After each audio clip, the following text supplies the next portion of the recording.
खुशी इब्तिदा और गम इंतहा, जिंदगी कुछ नहीं और इसके सिवा है खुशी इब्तिदा और गम इंतहा, जिंदगी कुछ नहीं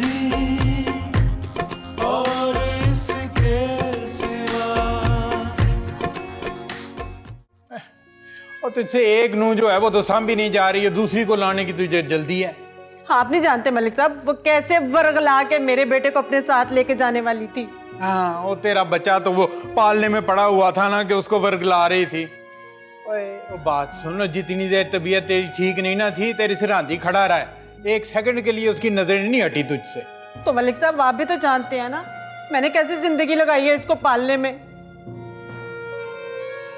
वो जब इसको लेके जाने के लिए पर तोड़ रही थी ना, कसम से मेरा दिल ताक ताक कर रहा था। बेबे आपका ये जो जज्बातीपन है ना, इसने एक दिन मेरी जान ले लेनी है। हाय अल्लाह माँ सदके ऐसी बात दोबारा मुंह से निकालना भी मत। मेरी उम्र भी तुझे लग जाए, मैं तो तुझे खुश देखना चाहती हूँ बेटा।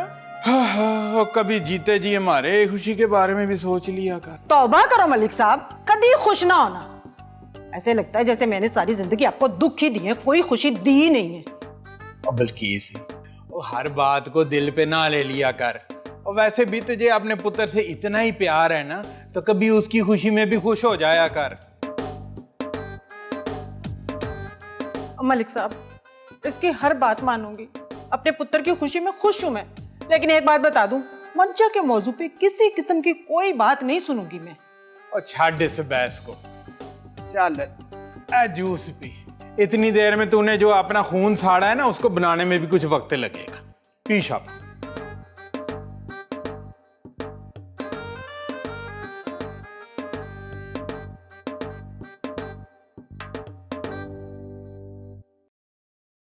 आप कहें तो कहीं जॉब कर लूं मैं। तुम्हें किस चीज की कमी है? अल्लाह का शुक्र है, अच्छा पहनते हैं, अच्छा खाते हैं। सुकून की, जिंदगी में सुकून की कमी है अम्मी। थोड़े दिनों की बात है बेटा, सब कुछ भूल जाओगे। कहना बहुत आसान है अम्मी, पर जिस पर गुजरती है ना वही जानता है। जॉब कर लूंगी तो मसरूफ हो जाऊंगी, यहाँ तो से छुटकारा पाना तो आसान हो जाएगा। थोड़े दिनों की बात है, मैं बिल्किस और मलिक मुनव्वर से बात करके ये किस्सा ही खत्म कर दूंगी। फिलहाल तो मुझे बस इस माहौल से फरार चाहिए। नौकरी कौन सी आसान है, कहाँ मिलेगी तुम्हें जॉब? अम्मी मैंने 2-4 जगह सीवी दी है, अल्लाह ने चाहा तो कहीं ना कहीं से तो जवाब आ ही जाएगा। भाई अब जो भी करना है ना, अपने बाप से पूछ कर करना। उनको बता चुकी हूँ। यानी घर में सबको पता है, लेकिन सबसे आखिर में तुमने मुझे इत्तला दी है। ऐसी बात नहीं है अम्मी, आपको भी पता है जब तक आप नहीं कहेंगी ना मैं कोई कदम नहीं उठाऊंगी। देख लेना कहीं बहुत दूर की नौकरी ना हो। और जब तुम नौकरी पे जाओगी तो कपड़ों की तो जरूरत होगी, हम शॉपिंग पे चलेंगे, सही है?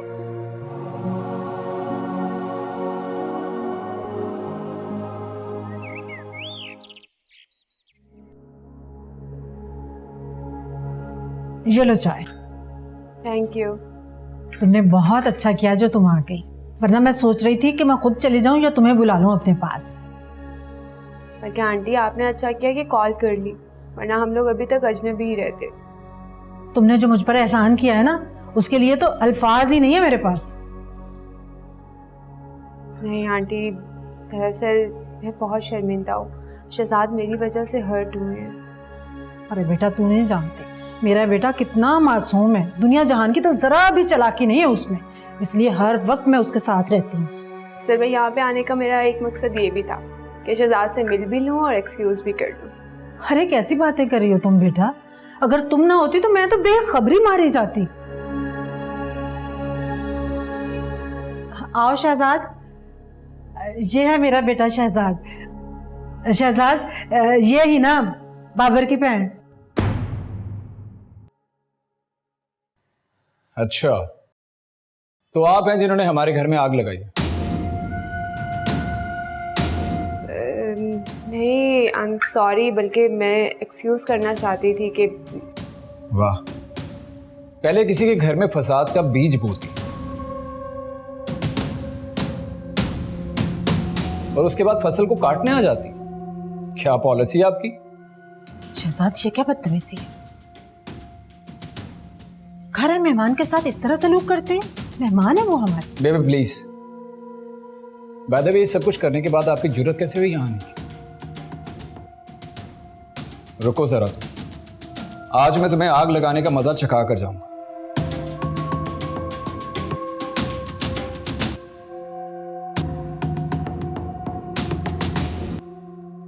हेलो बाबर, तुम मेरी जिंदगी में आग लगाने के लिए कम थे जो अपनी बहन को भी भेज दिया। हिना तुम्हारे घर कैसे गई? ये सवाल मुझे पूछना चाहिए था।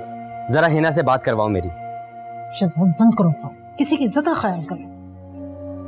अपनी बहन से बात करने का इतना ही शौक है ना, तो उसके नंबर पे कॉल करो। बाबर, मैं तुम्हें बता रहा हूं, अभी फौरन आकर इसे यहां से ले जाओ, वरना अंजाम की जिम्मेदार तुम खुद होगे।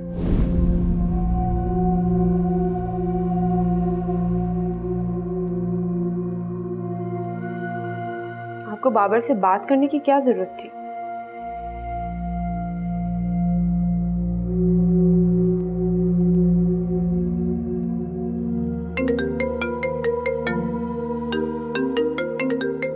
बाबर का फोन आ गया।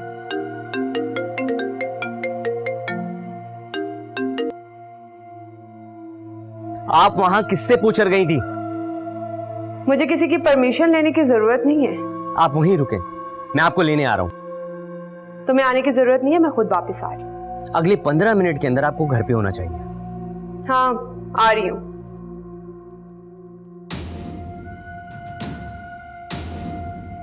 तुम अगर बीच में ना बोलते ना, तो बहन भाई में झगड़ा ना होता।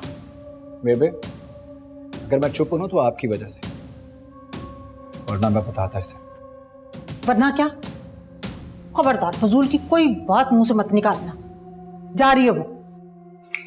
फौरन यहां से चली जाओ।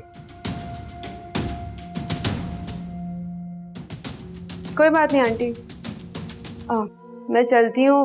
ऐसे ही बाबर यहाँ पे आके तमाशा करेगा। खुदा हाफिज़।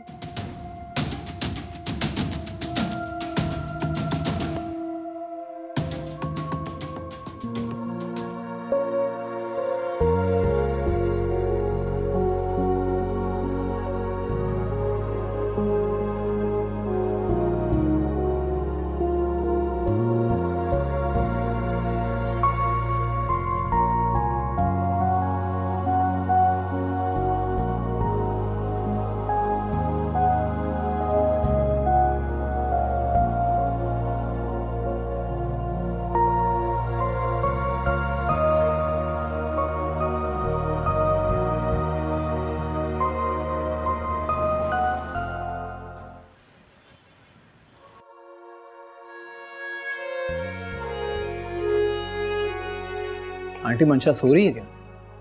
हाँ, सो रही है। मेडिसिन ली हुई है उसने। तुम्हें कॉल करी थी, तुम फोन ही नहीं उठा रहे थे। आंटी, आप जानती हैं पहले ही बहुत परेशान हूँ, अब घर की परेशानी अलग। देखो शहजाद, मैंने शादी से पहले तुमसे कहा था शर्त सुनो, मगर तुम ही ने दावा किया था। आपकी शर्त बहुत सख्त थी और मेरी तो समझ में भी नहीं आ रहा कि मैं क्या करूं। मंशा आहिस्ता आहिस्ता डिप्रेशन में जा रही है। जिस बच्ची को कभी सर में दर्द नहीं हुआ, वो सारा दिन मेडिसिन ही खाती रहती है।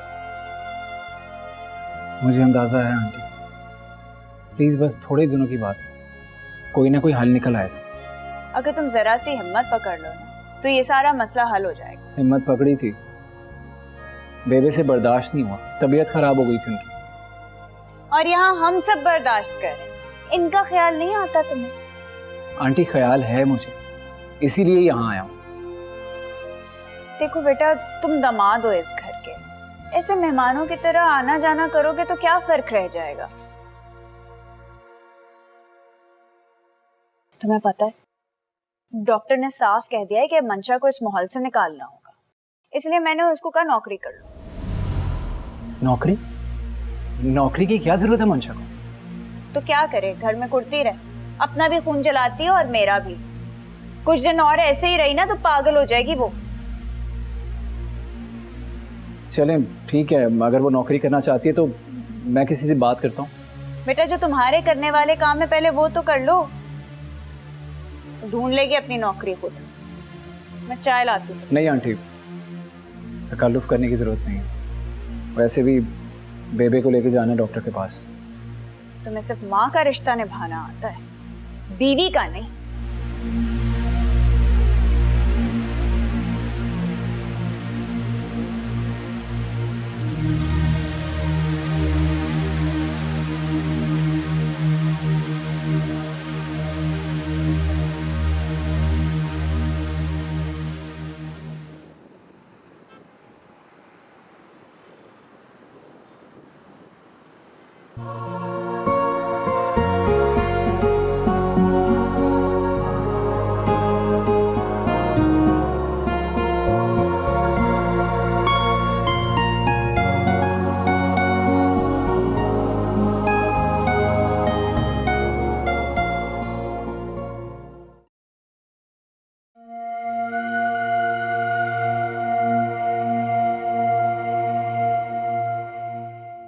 कल जो नहीं होना चाहिए था।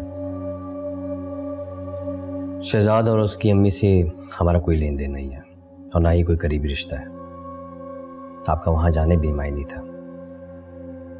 कोशिश कीजिएगा कि आइंदा ये गलती ना हो। तुम ये क्यों भूल जाते हो कि मैं तुम्हारी बड़ी बहन हूँ और तुम छोटे? और आप ये क्यों भूल जाती हैं कि मैं आपका बड़ा भाई हूं और आप बहन? तुम मर्द होने का एडवांटेज उठा रहे हो। हिना प्लीज प्लीज प्लीज, मैं आपको किसी चीज का मना करता हूं तो उसके पीछे कोई वजह होगी। मेरी बात सुनो, मैं कोई छोटी बच्ची नहीं हूँ जो तुम्हारे इशारे पे चलूंगी। अपने फैसले करने की खुद मुख्तार हूं मैं। तो अपनी खुद मुख्तारी अपनी गैदरिंग में जाके निकाले ना। मेरे दोस्तों में क्यों घुस रही हैं? तुम्हारे सामने आंटी ने तुम्हारे फोन पे कॉल की थी, मैंने उन्हें कॉल नहीं की थी। माना कि उनसे गलती हो गई, लेकिन उस गलती के बावजूद आप वहां चली गई। आपको पता है ना कि इस मामले में शहजाद कितना जज्बाती हुआ हुआ है। आपने उसके तमाम पोल खोल के रख दिए थे, उसके बावजूद वो आपसे दोस्ती का हाथ बढ़ाएगा? और कुछ कहने या बस? मुझे तो लग रहा है कि मैं दीवारों से बात कर रहा हूं। तो फिर जाओ अपने ऑफिस और इंसानों से बात करो।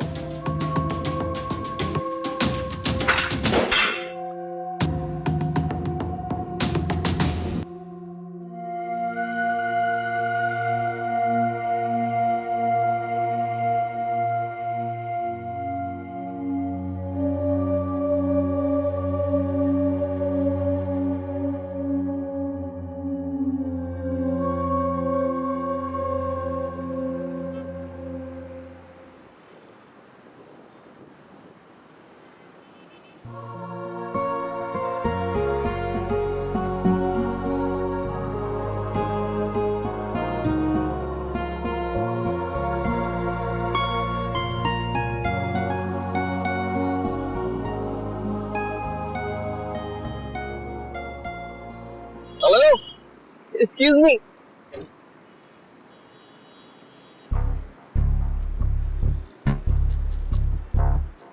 क्या हुआ, पहचाना नहीं? आप यहाँ क्या कर रहे हैं? गाड़ी में बैठ के बात कर लें, वरना लोग हमारे कैरेक्टर को मशकूक नजर से देखेंगे।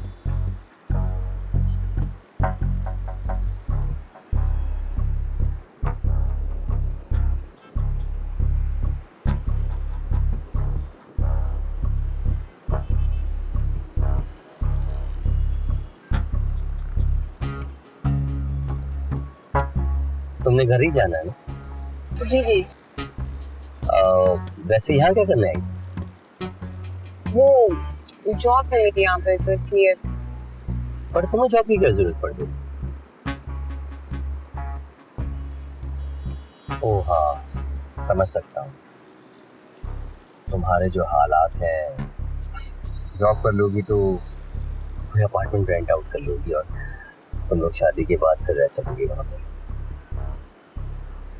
मैं जानता हूँ कि आंटी जो है तुम्हें एक्सेप्ट नहीं करेंगी और ना ही शहजाद जो है घर दामाद बनकर तुम्हारे घर पर रहेगा। तो बीच का फैसला सही है, यही ठीक रहेगा। अच्छा वैसे तुम्हारी जॉब तो कंफर्म हो गई है ना? हाँ जी, हो गई है। ग्रेट। वैसे कंपनी कौन सी है? वो अहबाब ग्रुप्स एंड कंपनीज काफी अच्छा पैकेज दे रहे थे, तो मैंने कहा कि अहबाब कंपनीज? जी क्यों? पिछले 7 साल से मैं वहीं जॉब कर रहा हूँ। बहुत ही अच्छी इंपोर्ट एक्सपोर्ट की कंपनी। आपका मतलब है कि? हाँ, अब से हम लोग जो है पुलिस। अच्छा देखिए, आप ना प्लीज किसी को बताइएगा मत। मैं ये जॉब अपने आप को ना रिलैक्स करने के लिए कर रही हूँ, अपने माइंड को रिलैक्स करने के लिए कर रही हूँ। अगर किसी को पता चल गया तो बिला वजह मैं फिर से लोगों की बातों का मौजू नहीं बनना चाहती हूँ। फिक्र मत, ऐसा कुछ नहीं होगा।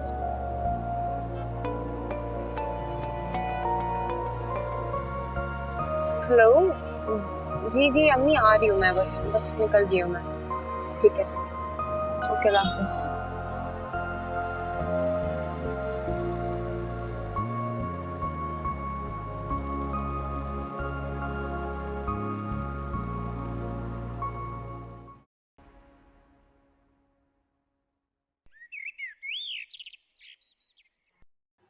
तुम्हारे ससुराल वाले तो बिल्कुल खामोश होकर बैठ गए हैं।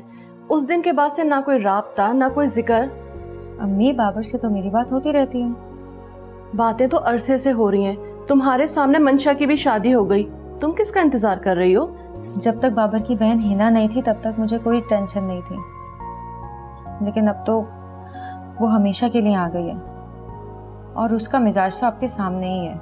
मुझे तो इस मौजू में बात करने से भी उससे बहुत डर लगता है कि कोई बाबर के साथ हिना भी उठकर ना आ जाए। आओ आओ बेटा। अस्सलाम वालेकुम। वालेकुम अस्सलाम, बैठो। अभी कुछ देर पहले हम तुम्हारे ही बारे में बात कर रहे थे। मेरा जिक्र? खैरियत तो है? होने वाले दामादों का जिक्र खैर में ही होता है। अभी मैं निम्रा को यही समझा रही थी कि मंगनी को खत्म करो और शादी करो। मेरा भी ये ख्याल है। अच्छा, लेकिन मसला यह है कि तुम्हारी बहन हमारा हम ख्याल नहीं है। हिना का मसला नहीं है, सारा मसला ही वही है, वरना अब तक तुम लोग अपने अपने घरों में शादियां करके खुश आबाद होते। अच्छा ठीक है, आप शादी की तैयारियां कीजिए, मैं हिना को डील कर लूंगा। ये तुम्हारे बस की बात है ही नहीं। याद नहीं पिछली बार उसने मेरे खिलाफ कितना कुछ बोल दिया था, मगर मजाल है जो तुमने एक भी लफ्ज बोला हो मेरे हक में। कैसे सांप सूंघ गया था तुम्हें। क्या कह रही हो? मैंने उन्हें रोकने की कोशिश तो की थी ना। कोशिश की थी, लेकिन तुमसे काबू हुई नहीं थी वो। आप सब हिना से इतना डरते क्यों हैं? हम नहीं डरते, तुम डरते हो। मैं डरता हूँ? ये तुम्हारा ख्याल है, और मैं क्यों डरूंगा? मैं अपना खाता हूँ, अपना पीता हूँ, और जान भी उसी से निकलती है। ये कहो कि तुम्हारी जान उनसे निकलती है। मैं उससे क्यों डरूंगी? मैं सिर्फ तुम्हारे लिहाज में चुप रहती हूँ, वरना मेरा बस चले तो मैं उसका घर का रास्ता भुलवा दूं। इसका मतलब तो ये हुआ कि शादी के बाद घर में हर रोज एक नया तमाशा खड़ा होगा। अब तुम लोग किस बात को उलझ रहे हो? हाँ, और ये भी याद रखना, अगर तुम्हारी बहन एक सुनाएगी तो 4 सुनेगी भी मुझसे। देखा देखा आंटी, कितनी लंबी जबान है इसकी। अभी तो सिर्फ मंगनी हुई है, अगर इसकी शादी मुझसे हो जाती तो इसके हौसले तो आसमान तक पहुंच जाते। खामोश रहो निम्रा, लड़कियों को अपना घर बसाने के लिए बहुत कुछ सहना पड़ता है। लेकिन तुम्हारी बहन के लिए जज्बात मेरे वो ही रहेंगे। बहुत हो गया।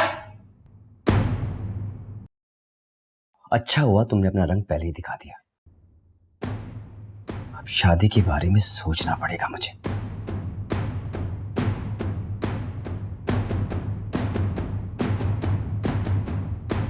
बाबर, बाबर बेटा।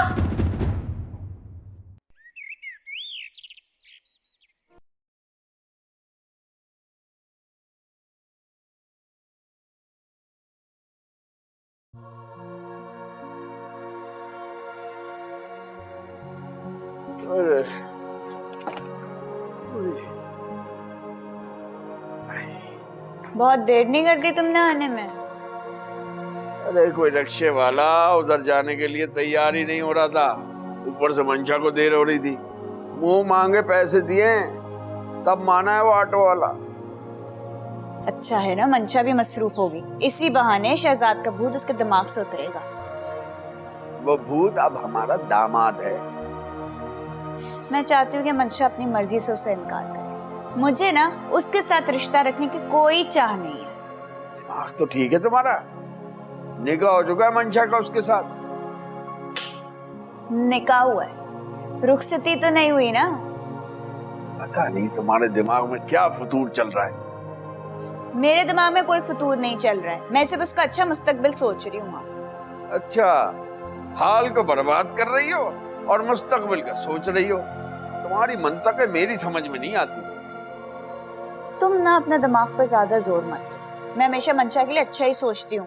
आगे उसको जिंदगी में क्या करना है वो भी मैं अच्छा ही सोचूंगी, ताकि उसकी जिंदगी सुकून से गुजरे। बस सोचती रहो, फिर फाड़ में जाओ मेरी तरफ से।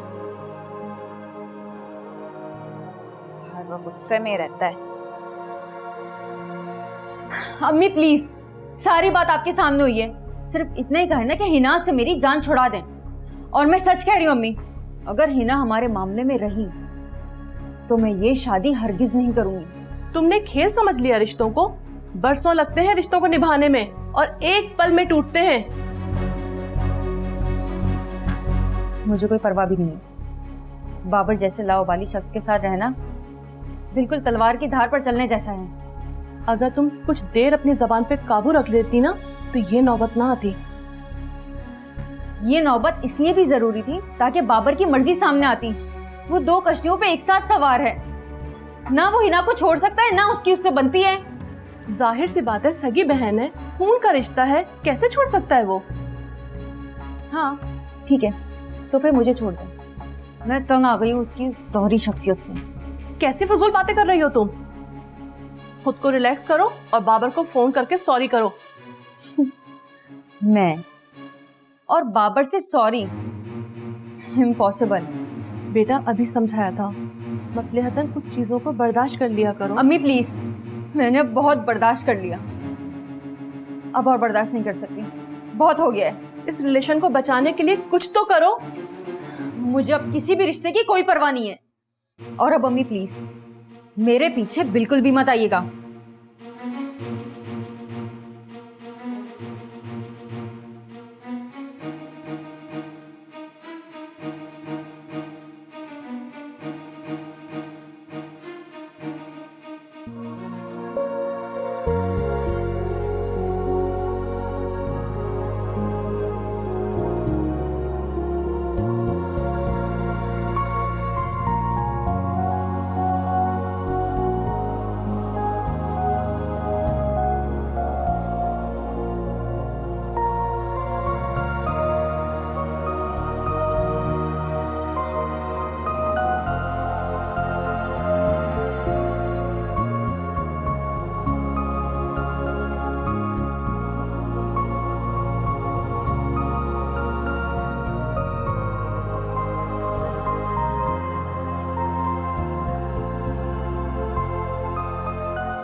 क्या बात है, आज तुम्हें मुझे देखकर खुशी नहीं हुई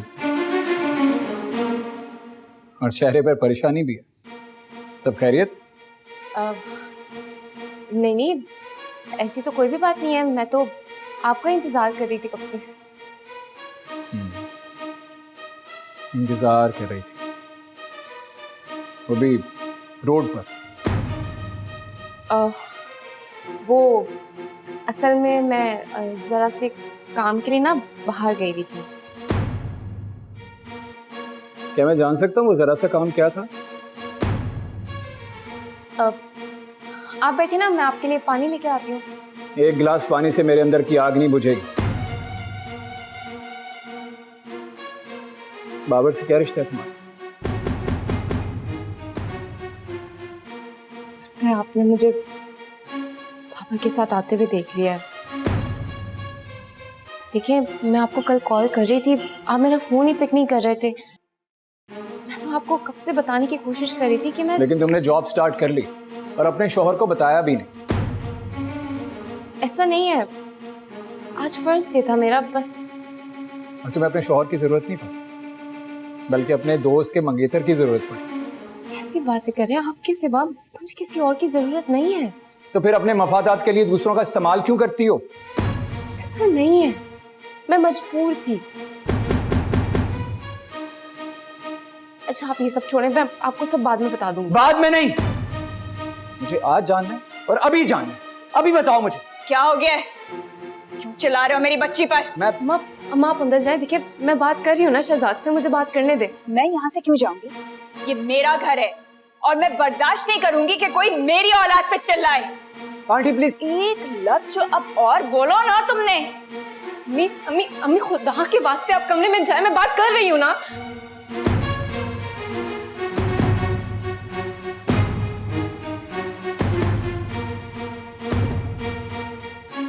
शहजाद, मेरी बात सुने।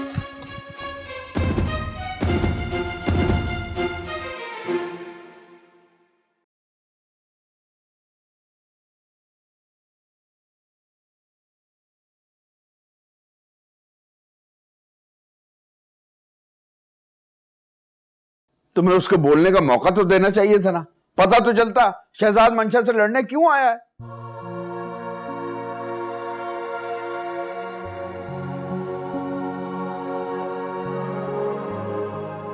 गलती शहजाद की नहीं है, गलती मेरी है। अब आपको याद है ना, मैंने आपको बताया था कि निम्रा का मंगेतर बाबर जिस कंपनी में जॉब करता है उसी कंपनी में मेरी नौकरी लगी है। मुझसे गलती हो गई कि मैं बाबर के साथ वापस आ रही थी और शहजाद ने हमें देख लिया। सारी गलती तुम्हारी है। मैंने कल रात भी तुम्हें समझाया था ना कि मंशा की नौकरी की इजाजत हमें शहजाद से लेनी चाहिए। क्यों? हम शहजाद के ज़र-खरीद गुलाम हैं। मंशा अपनी मर्जी की मालिक है, जो चाहे करे। मैं कौन सा तुमसे कोई मशवरा लेती हूँ? जब मशवरा नहीं लेती तभी तो ये अंजाम होता है। जॉब की इजाजत मांगना इतनी बड़ी बात नहीं है, जितनी बड़ी बात यह है कि मैं बाबर की गाड़ी से उतर रही थी और शहजाद ने हमें देख लिया। तो मुझे ये बात समझ में नहीं आती कि भले आप किसी अनजान गैर मर्द के साथ रिक्शे टैक्सी में घूम लो, लेकिन किसी जानने वाले के साथ वापस आ जाओ तो क़यामत ही मच जाती है। अम्मा, आपको नहीं पता, बाबर की वजह से पहले भी बहुत बदमज़गियां हो चुकी हैं और बाबर तो शहजाद को पसंद भी नहीं करता। हालांकि शहजाद ने तो उसके साथ कोई ज्यादती भी नहीं करी। बेटा, जब तुम सब कुछ जानती थी तो फिर क्या जरूरत थी उसके साथ घर वापस आने की? पहला दिन था ऑफिस का, नहीं था मुझे आइडिया, नहीं पता था कि इतनी लेट हो जाऊंगी और बस स्टॉप पे इतने थोड़े से लोग रह गए थे। मैं डर गई थी तो मैं बाबर के साथ वापस आ गई। बेटा, ये बात है तो तुम्हें नौकरी पे जाने से पहले सोचना चाहिए थी ना। मैंने तुम्हें नौकरी पे जाने से सिर्फ इसलिए मना नहीं किया कि तुम्हें बुरा ना लग जाए,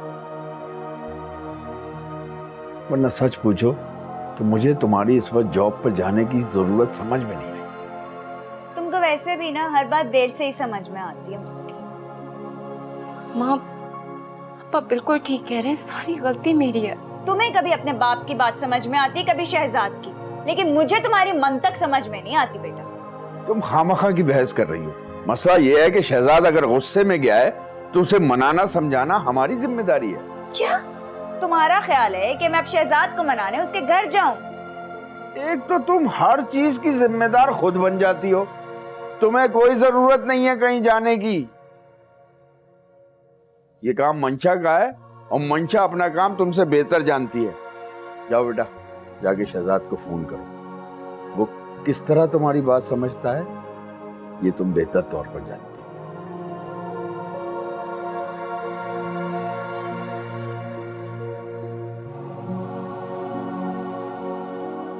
मैंने तुम्हें कितनी दफा समझाया है, कुछ भी करने से पहले थोड़ा सोच लिया करो। मैं कुछ भी बोलती हूँ तुम्हें मसला होता है।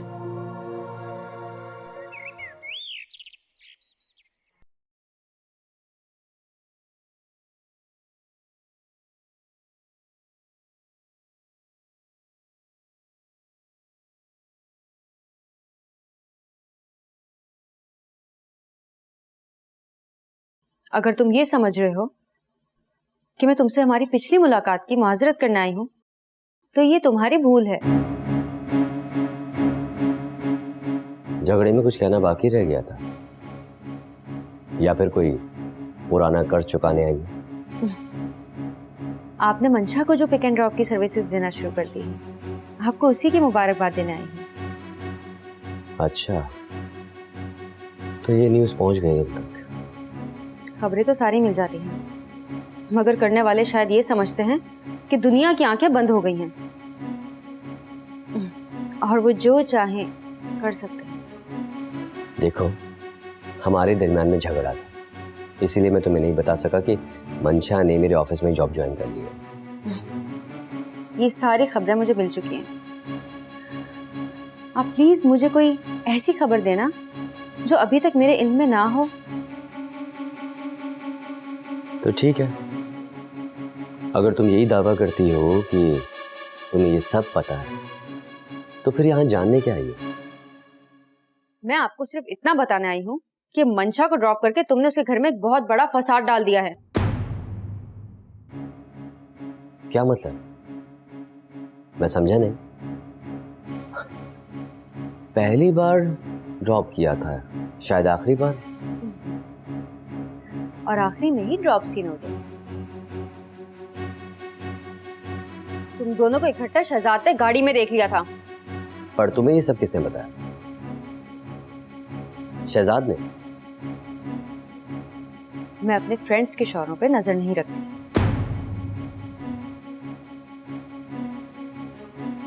मुझे मंशा ने सारी कहानी सुना दी थी। यार, जरा सी बात का इतना बतंगड़ बना देते। मैं तो इस सोसाइटी के मिजाज से तंग आ गया। कितना जालिम समाज है ना। तुम पर शक कर रहा था और तुम मुझसे पूछ रहे थे, मुझसे, कि क्या ये खबर मुझे शहजाद ने दी है। कितना ताजाद है ना तुम्हारी बातों में। मौका गनीमत जानकर आई हो ना तुम, ताकि मुझे निकलने का कोई रास्ता ना मिल सके। रास्ता तो मैंने तुम्हें कल ही दे दिया था। अब ये तुम्हारे ऊपर है कि तुम कौन से रास्ते पे जाने का फैसला करते हो।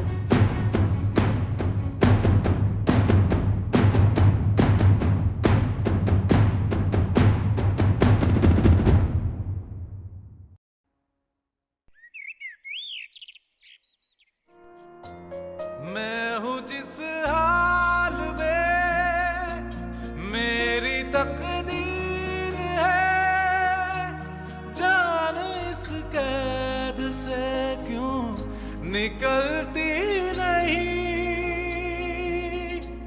जो भी चाहा गया कब किसी का